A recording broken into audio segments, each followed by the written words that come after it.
Before this rain hit this afternoon, we saw triple-digit temperatures, as we mentioned, here in the Austin area.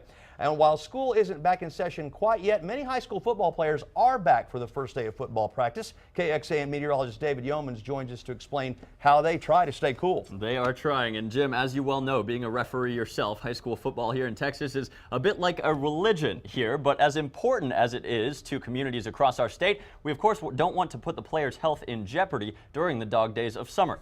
Now, Westlake and Lake Travis high schools hit the field today for the first time. Practicing in heat like what we saw earlier can cause dehydration or even heat stroke.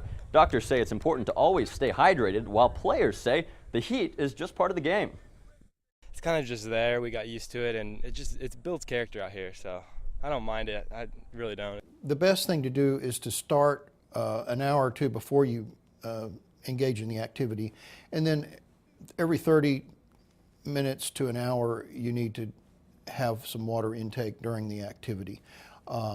And that can either be water or sports drink. It's not like it used to be. You get a water break whenever you want one. We have a kid or several kids, athletic trainers stationed at every station. So the guys get all the water, all the Gatorade they need.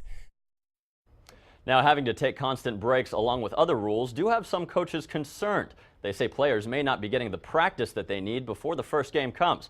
Now, it's important to point out that the University Interscholastic League has several requirements for athletes when they're playing out in the heat.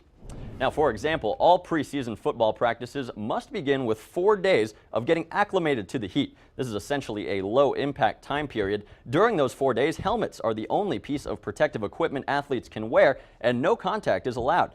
And you may not think of marching bands, but they are often practicing out in the heat as well. UIL requires marching band directors take a safety training course on heat-related issues, but it does not have a rule that limits the number of hours that a band can practice.